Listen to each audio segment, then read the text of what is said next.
revenge. Details at 7.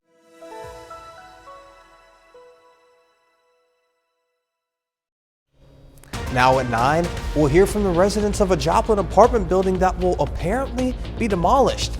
Plus how Freeman Health System will use nearly $2 million grant to train workers. The U.S. economy grew at the end of last year. I'm Mather Rivera in Washington with a look at the new numbers coming up. The 4 states' most watched news starts now. Thank you all for joining us tonight. I'm Jalen Banks. A suspect's search in Galena, Kansas ends with an arrest in Missouri. What started as a call for an attempted carjacking sends Galena schools into lockdown. Galena PD got a call around 6 a.m. It was about an attempted carjacking in the Galena High School parking lot. Officers later discovered the attempted car theft was actually at the Casey's on South Main Street. Authorities say the male suspect took off on foot. They say he tried to steal at least 2 more cars while he was on the run. They say it was one of those attempted thefts that eventually led to his arrest near the Liberty Power Plant on the Missouri side of the state line. Calls 2 separate cars that the same description the subject was trying to steal. With the assistance of the Cherokee County Sheriff's Office K-9, we were able to locate him. We've taken him into custody back in Jasper County. Jasper County deputies took the suspect into custody around 9:30 this morning. The residents of 2 neighboring apartment buildings in Joplin are worried about where they'll live in the coming weeks. This after the city found health and safety violations. KOAM's Carrie Worthen spoke with the residents about what's next. I don't know. I got to figure something out. Figuring out where they will live next. There's about 24 apartments in the 2 North Byers Avenue buildings. According to one of the tenants, Tommy Ferris, who has lived at the apartment complex for 4 years, the landlord has not kept up with them. The water is the biggest issue that I've had. Last year we went 4 months with no hot water. We don't have no water at all. Travis Breezes and his wife say they made their own repairs to their apartment. Repaired the front door, bedroom door, bathroom, toilet, got flooring for the place, 2x4s to fix any other joists in it. My wife's painted the house. We're supposed to have refrigerators, they don't work. In most of the apartments, the stoves don't work in most of the apartments. And it's supposed to be all bills paid, and appliances are supposed to be in them. Joplin building and fire officials said in a statement that they have worked with the owner for years to correct a variety of dangerous building and code violations. In October 2022, officials issued a letter outlining a variety of life, health, and safety violations. In December 2022, a follow-up inspection revealed a number of significant violations that threatened the tenant's life, health, and safety. We reached out to the property owner and landlord David Carey about residents not having water. That issue was fixed after we spoke. He's a good person. He's a slumlord. He does work with people. He just ain't got enough money in the bank to take care of the place. That's what he says. Meanwhile, the residents remained in limbo. In Joplin, Carrie Worthen, KOAM News. Joplin officials told Carrie they will issue a notice to vacate the building to the residents. No timeline for that or demolition of the building is scheduled at this time. And now we move to weather, and Chief Meteorologist Doug Hetty joins us. Well, it definitely turned out to be a cold one outside today. At least we got a little bit of sunshine. Clouds kind of filtered right back in during the afternoon, but 34, that's it. That's all we could get to. Normal high is 46 for this time of the year, and you can see those clouds kind of pushing through the region. These are going to work out over the next several hours, and then we'll have pretty much clear skies. We have another system to our north that will stay to our north, but we have storm systems kind of lining up out to the west, so it is going to get fairly active once again, especially over the next week. All right, look at the wind. Switched around to the south. So we're near our overnight low tonight. I think our southerly winds are going to start to pick up, especially after midnight, and that may actually help our temperatures rise a little bit as we head toward dawn. So about 30 at 11 p.m., but 36 by 7 a.m. and a warmer day for us tomorrow. We do have a couple storm systems we need to watch. We'll chat about that here in just a bit. The city of Carthage has no candidates currently running for city council in Ward 1 and Ward 3 ahead of the municipal elections. KOAM Shagun Bamdali has more. If no one is on the ballot come April 4th, the city will have 2 empty seats.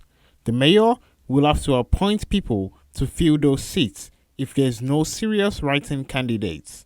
And that is the municipal election where voters have the opportunity to choose the people that are going to represent them in city councils and school boards, and there's some bond issues, etc.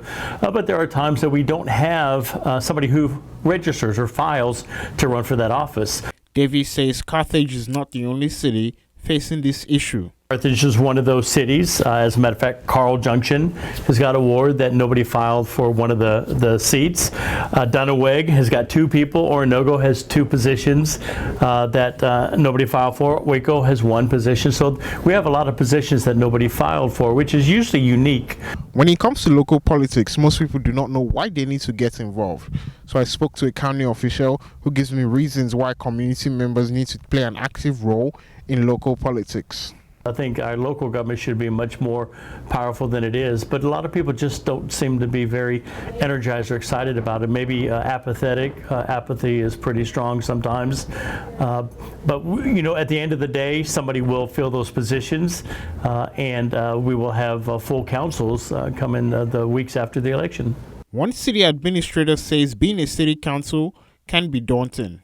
Being on the city council actually requires a lot more time than what many individuals think. You have to give up a lot of evenings for meetings. They're required to also serve on standing committees for public safety, public services, public works, and we also have budget and insurance audit and claims. Reporting in Carthage, Shagun Bamdali, KOAM News. Under Carthage City rules, anyone who registers as a write-in candidate will be eligible for the position. Freeman Health System today donated 18 active shooter trauma kits to the Newton County Sheriff's Office. The kits are designed to stabilize gunshot victims with each kit containing a variety of supplies, including hand supplies, blood stop gauze, and tape and gloves. Freeman says it's enough supplies to provide aid for 5 gunshot victims, and the kits are designed to be used by someone with very limited medical training until help arrives. And we've got quite a bit of experience building these type of kits. We've built them for law enforcement in the past. And CMN was gracious enough to, yes, here's the money, you work on it. And within a matter of a few days, we had the kits built and ready to go out.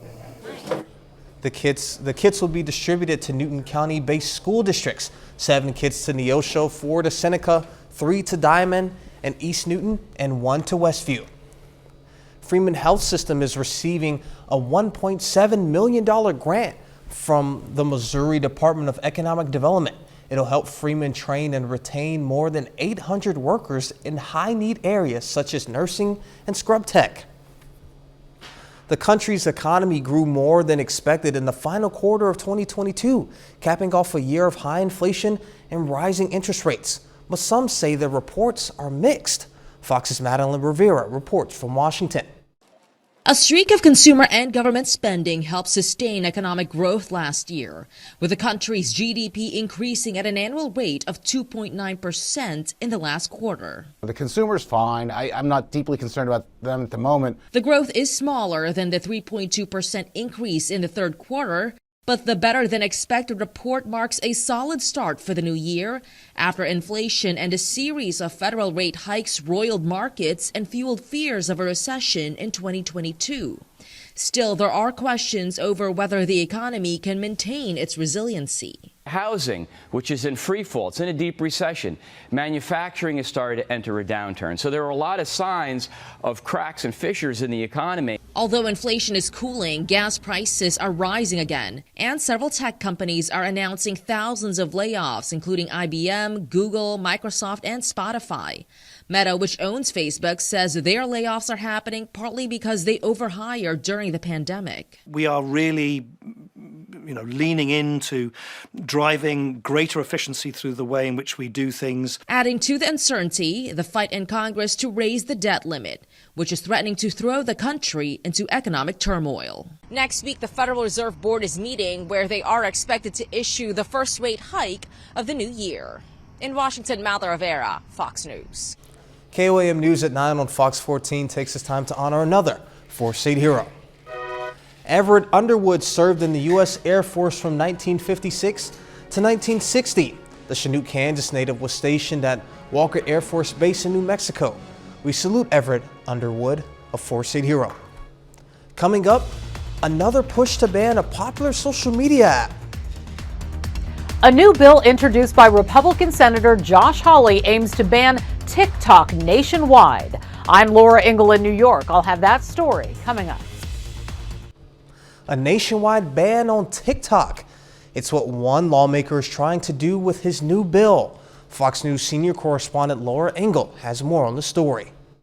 We need to ban TikTok in America simply. Could time be running out for TikTok? Republican Senator Josh Hawley announcing plans to introduce a new bill that would ban the popular social media app nationwide. Right now, the app is used by 2/3 of American teens and has become the second most popular in the world.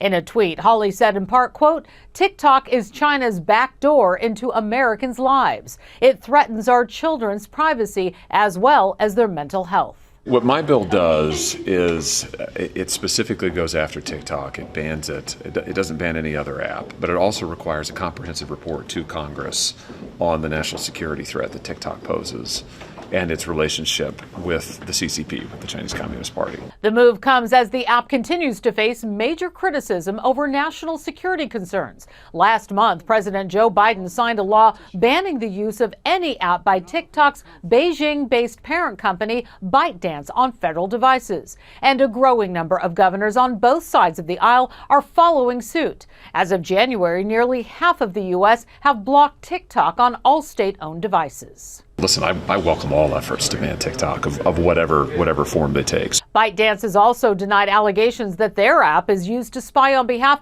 of the Chinese government. The tech company recently offering to allow U.S.-based third parties to monitor their code and algorithms. It is unclear if the bill will make it through the divided Congress.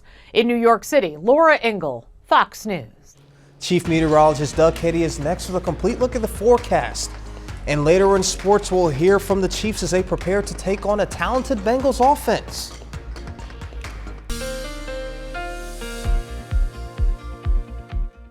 Well, it definitely turned out to be a cold one outside for us today. Temperatures, we struggled to warm up all day long. Had partly cloudy skies, and that's kind of where we're sitting right now. It's cold. Indigo Sky Casino and Resort Indigo just outside of Seneca, Missouri. All right, 36-hour trend. We've been consistent. Mid-30s yesterday. We kind of melted off the snow.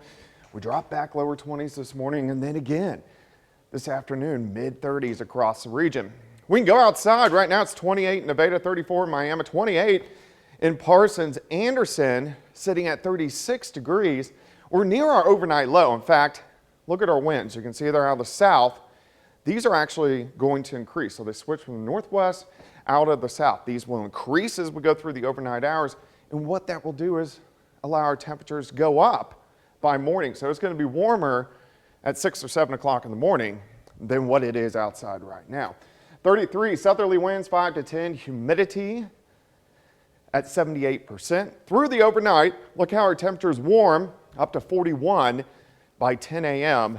And we have had the clouds kind of sneaking through over the past couple hours. But we're breaking out and seeing pretty much clear skies. We do have a storm system to our north. This will stay across the northern plains, and then behind that, we have another storm system moving into the Pacific Northwest, and that one will start to affect us by the time we head into the weekend. So we do have several systems kind of lining up. All right, let's go through time. We'll stop at 7 a.m. Mid-30s, partly sunny for us tomorrow. Upper 40s by noon.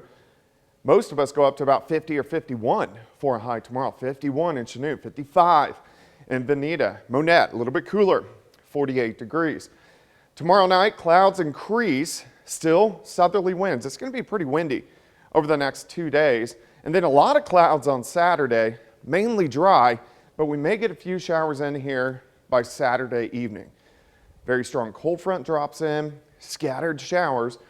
You can even see a little bit of freezing rain trying to develop. So we're going to have to watch that as we go into Saturday night and then into Sunday morning. All right, look at the winds. Winds gusting near 30 by morning. It stays breezy through the day, and then they really get going. By the time we head into Saturday, we'll have winds gusting 40 upwards to 50 miles per hour at times. Day planner for you, 36 to start, 46 by noon, high temp, 51 degrees. We'll back down to about 49 by 5 p.m. But at least temperatures look pretty good over the next couple days. 51 tomorrow, 53 Saturday, only 33 on Sunday with a little morning mix. We got to watch a few systems next week. In the second half hour, we'll talk more about storm systems and colder temperatures for us for next week. Yeah, at least for the next 2 days, we'll have some temperatures in the low 50s. A little bit warmer than what we've gotten. That looks pretty good. It's warmer than what we've had over the past couple days. So. Yeah, we'll take it for sure. All right, thank you, Doug. Yep. Coming up, Facebook parent company Meta making a reversal. After a 2-year suspension, former President Trump will be allowed to get back on Facebook and Instagram soon. I'm Mallory Rivera in Washington with the impact this could have on his third presidential run coming up. Now that Facebook will reinstate former President Trump's account, will it have an impact? Campaign experts say it could when it comes to raising funds for his 2024 campaign. Fox News correspondent Madeline Rivera reports from Washington. A post from January 6, 2021 is the last piece of content on former President Trump's Facebook. But this could change. Parent company Meta is reinstating his Facebook and Instagram accounts more than 2 years after banning him for breaking their rules during the Capitol riot. We believe the American people should hear from, including on our apps and services, from those who want to lead them. The move could have real-time consequences for the former president's campaign. Trump remains the most ferocious fundraiser in the GOP. His campaign says Facebook will allow them to reach key voters and raise money in 2024. I think it would have been unsustainable to have Trump censored on Facebook and Instagram while every other Republican would have the ability to get their message out on the campaign trail. On Truth Social, former President Trump took a dig at Facebook, saying it lost billions of dollars in value since his suspension and praised his own social media platform, doing, quote, an incredible job. If Trump returns, Meta reminds him he has to follow their community rules. They warn because of his violations, he faces more penalties for repeat offenses. Democrats, meanwhile, aren't saying too much about his potential return. You have a guy who's a pathological liar, but he happens to be the former president of the United States, and he has a right to express his views. Despite criticism of a slow start, former President Trump is visiting 2 early voting states over the weekend, his first large public event since announcing his 2024 run.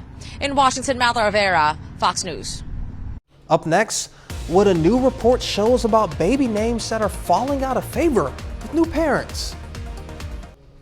Certain baby names are dropping in popularity, and there's a concern they may go extinct this year. A new report by Parenting Resource Baby Center finds boy names that start with the K appear to not be so popular with parents.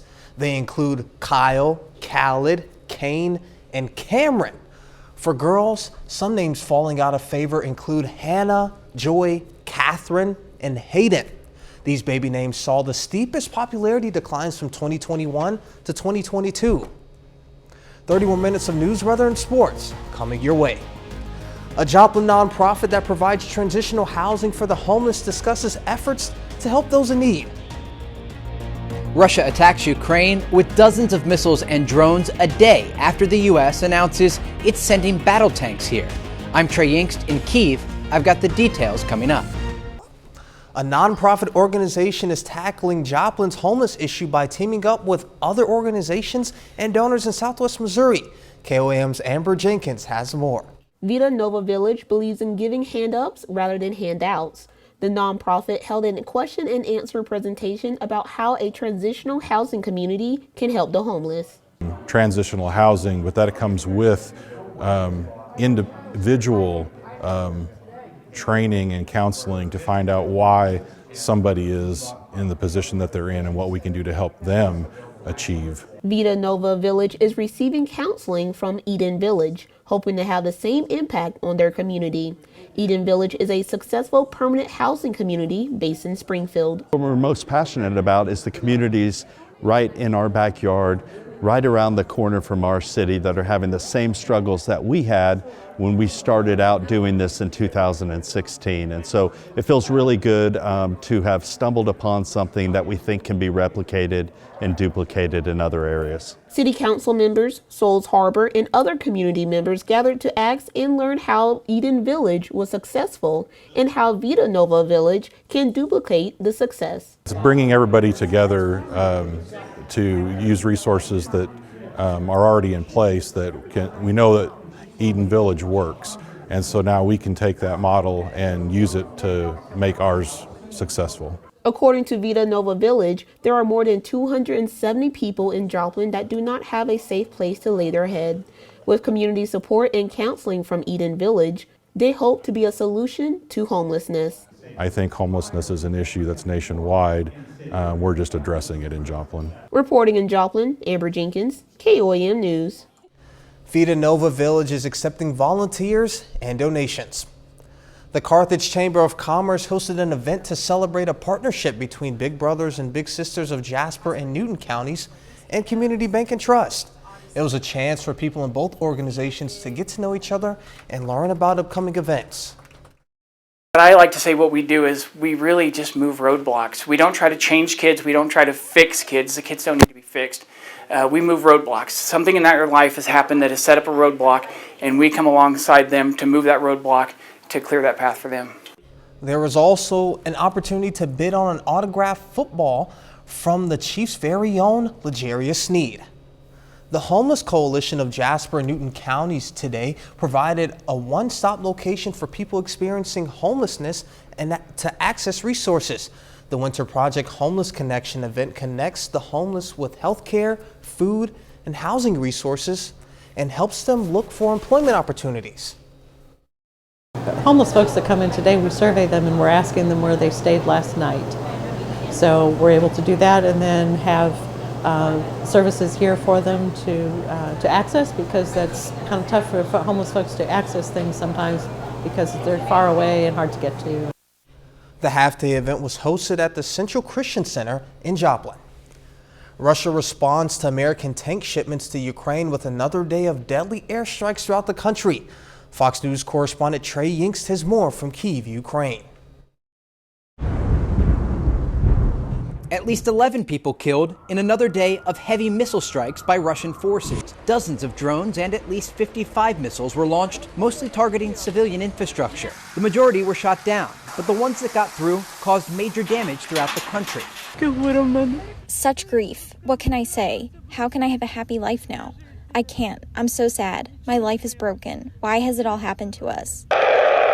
The strikes are being seen as a response to pledges from the U.S., Germany, and other NATO allies to send main battle tanks to Ukraine after months of hesitation. Those announcements come as the Russian military is making slow but steady progress in its eastern offensive. Officials here hoping the tanks will result in significant movement of the battlefield and allow Ukraine to start attacking again.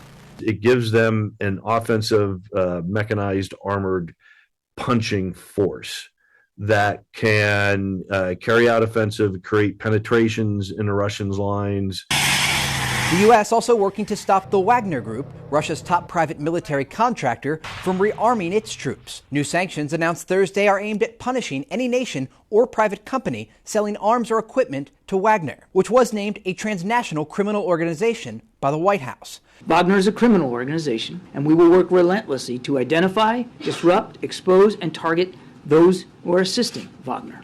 The Pentagon says Wagner has about 50,000 fighters in Ukraine, mostly recruited from Russian prisons. In Kyiv, Trey Yingst, Fox News. A bit later, new details in the Alex Murdaugh murder case.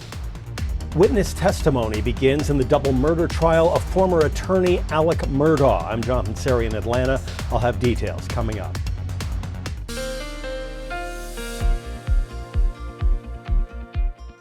Well, of course, it turned out to be a cold one once again for us today. Actually, the past couple days have been pretty chilly ever since we got the snow Tuesday night, and it looks like we're going to warm up a bit as we go through the next couple days. Here's a nice shot.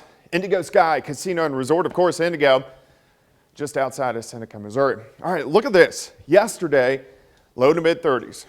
It was warm enough to melt the snow, but it was cold. Lower 20s this morning, again today, only into the mid 30s, and it's cold outside right now. It's 29 in Yates Center, 34 in Miami, Pittsburgh, 29, 33 in Anderson, but I think we're actually at our overnight lows. Temperatures are going to rise as we go through the overnight hours. Southerly winds are really going to start to increase. In fact, we're going to have winds gusting 20 to 30 by morning. Outside, 7th and range line sitting at 33. Southerly winds at about 5 to 10. Humidity is at 78%.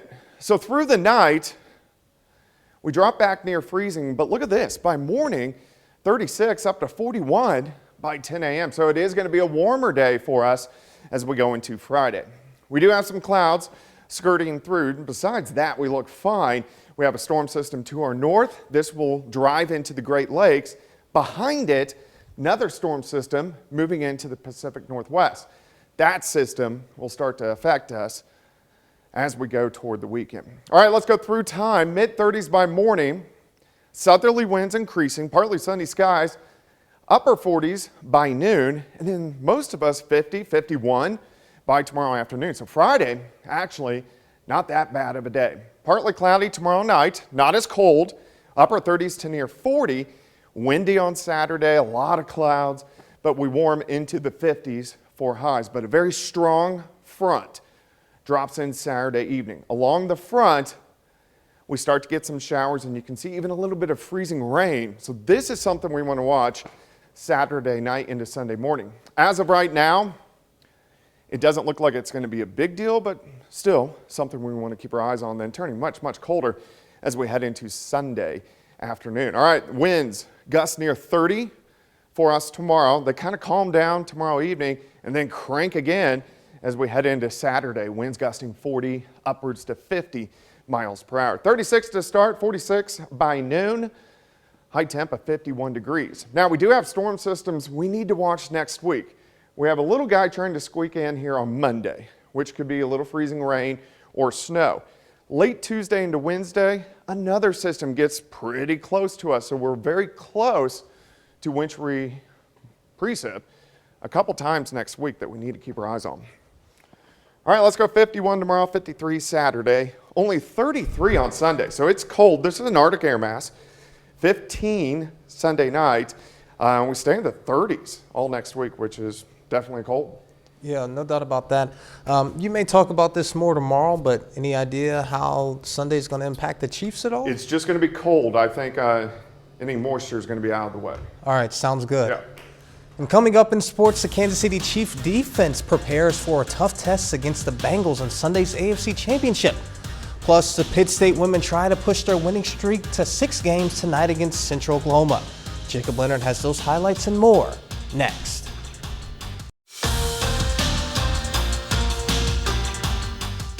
Well, both the Pittsburgh State Gorillas and Missouri Southern Lions are on the floor tonight for MIAA Conference doubleheaders. Missouri Southern is hosting the Newman Jets this evening. On the women's side, Lions try to stay rolling tonight against the Jets, push their winning streak to 6 games. In the first quarter, Maddie Stokes working in the lane, turns and gets it to go with the left.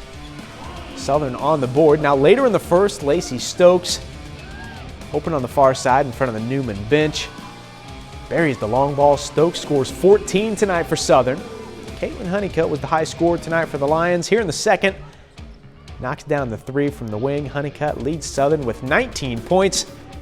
Lions make it 6 straight tonight, rolling by Newman 76-46. An important one tonight for the Southern men against Newman, looking to get things right after losing 3 of their last 4. We'll pick it up in the first half. Winston Dessaso pulls up from deep. He had a nice night. More from Dessaso in just a minute. Now for Newman, they keep hanging around. Latique Murphy, corner 3 for the Jets here. At that point, it's just a 3-point game. Murphy scores a game-high 26. But Southern finishes the job tonight. Dessaso again for 3. He actually hit 6 threes tonight, finishes with a team-high 20. Then a little bit later, Avery Taggart, 3 ball of his own. Taggart scores 13 tonight for Missouri Southern. Game stayed tight, but the Lions come out on top 70-66. The Pittsburgh State Gorillas are also at home tonight, hosting Central Oklahoma. The Pitt State women, one of the hottest teams in the league right now. They've won 5 straight games and 9 of their last 11 coming into the night. Tristan Gegg, really good early. Catch and shoot 3 for Gegg. Gives PSU its first lead, then doing it off the dribble. Gegg from about the same spot. She hits 5 threes. Leads PSU with 22 points. Into the second quarter now, Grace Pyle gets hot. Drills the 3 from the top of the key. Then moments later, Jenna Shipley slings it over to Pyle. Left wing 3, 19 points, 8 boards, 6 assists for Pyle. Gorillas lead by 9 at the break. In third quarter, Harper Schreiner, strong drive. 10 points, 5 rebounds for Schreiner. Then in the fourth, Schreiner to Corinna Gerber. Gerber scores and the foul. 14 points, 8 boards tonight for Corinna Gerber. Pitt State finishes off UCO 83-75 to get their winning streak to 6 games. We've got a target on our backs. I mean, we're 4th in the conference right now, and that's huge for us. We were picked 8th at the very beginning, so I'm very proud of our team so far. So we just got to come out every game like it's our last, because we can't have any slip-ups. We know each other's strengths, and like Corinna knows when I'm going to shoot it. You know, I think everyone knows, and I know when Grace is going to shoot it. So Harper crashes. So I think we feed off each other really, really well, and we're just building on it. And I'm excited for the rest of the season. A tough one for the Pittsburgh State men tonight. They're facing the first-place Broncos, who are ranked 4th in the nation. PSU, though, off to a hot start. Marquis English buries the 3 from the left side. Other side, same result for Quentin Hardrick Jr. Pitt State goes up 4 at the under 10 timeout in the first half. They actually extended the lead before half. English finishes in transition. He scores 21 tonight for the Gorillas. And Quentin Hardrick Jr. drives here. Floater goes. He also had 21 tonight for the Gorillas. They were up 10 at half, but the Broncos storm back in the second half to take this one 80-70. We are just 3 days away from the Chiefs and Bengals meeting in the AFC Championship game. The two teams play Sunday in Kansas City, with the winner moving on to Super Bowl 57. The Chiefs quarterback Patrick Mahomes was a full participant in practice yesterday with an ankle injury, and he is on track to play this weekend. So we're going to talk about the other side of the ball. The Chiefs defense going to have their hands full on Sunday against the Bengals offense. Has plenty of weapons. That Cincinnati offense is led by third-year QB Joe Burrow, who threw for 4,500 yards and 35 touchdowns in the regular season, and he's 5-1 in his career in the playoffs. This guy's elite at everything that he does. It's not just throwing the football. It's throwing it to the right spots. It's making the right decisions. It's getting out of trouble when he's rushed by some good pass rushers. When you watch him, he just is, the word I come up is nifty. He never panics in the pocket. It feels like he's got like 6 eyeballs around his head, right? No, seriously. We got to cover really good on the back end to give our pass rushers time, and then we got to find a way to finish them. Finally, the Lincoln Blue Tigers are leaving the MIAA after 43 years as a member of the conference. Lincoln will join the Great Lakes Valley Conference beginning next year. Lincoln was in the MIAA from 1970 to 1999, then again from 2010 to 2024. As far as football goes, the Blue Tigers will remain on the schedule next year in the MIAA, but for teams in the conference, it will be counted as a non-conference game. So what I really hope happens is they leave that spot open, maybe get 1, maybe 2 non-conference games for MIAA schools, so we can start consistently seeing 3 teams in the playoffs from this conference, because they deserve it. And quite honestly, maybe even more, once you get an opportunity to play more teams inside of your conference, the committee takes those into high consideration. So, I mean, we know very well, being around this area, covering every year, teams, that how good the MIAA is. So, looking forward to it. All right, that's it for sports. We'll be back with more after this. Witness testimony begins in the trial of former South Carolina attorney Alex Murdaugh. Taking the stand on Thursday was the first officer to respond on the crime scene. Fox News correspondent Jonathan Siri has more. State prosecutors calling their first witness in the double murder trial of Alec Murdaugh. He did not appear to be crying. He was upset, but I did not see any visible tears. Sergeant Daniel Green described the disgraced former attorney's appearance the night his wife Maggie and son Paul were killed. Green was the first officer to respond. At times, Murdaugh broke down in tears as the state played body cam footage from the gruesome crime scene. So on the right would be Maggie's body, also laying face down on the ground. large pool of blood around her head. During cross-examination, the defense questioned Green about preserving and contaminating evidence, mentioning that a deputy walking around a crime scene could have left behind bloody footprints. And you think that's standard operating procedure? Well, you do your best not to contaminate anything. And this is your best? What you're looking at right now is standard procedure. Also taking the stand, Corporal Chad McDowell of the Colleton County Sheriff's Office. He's one of more than 250 names on a list of potential witnesses in the case. It's going to be highly circumstantial evidence. You're going to want to look at what was occurring before the incident, before the murders occurred, and what occurred directly after the murders occurred. The trial is expected to last about 3 weeks. In Atlanta, Jonathan Seri, Fox News. Coming up, how a soldier deployed overseas is using his garage camera to stay in touch with his family. One small home security camera plays a big role in bringing joy to two girls whose dad, an Army medic, is deployed. And their story is going viral as the girls wish their dad well from far and miles away. Reporter Lauren Watson captures their story. I love you. Take my heart. Love you, Dad.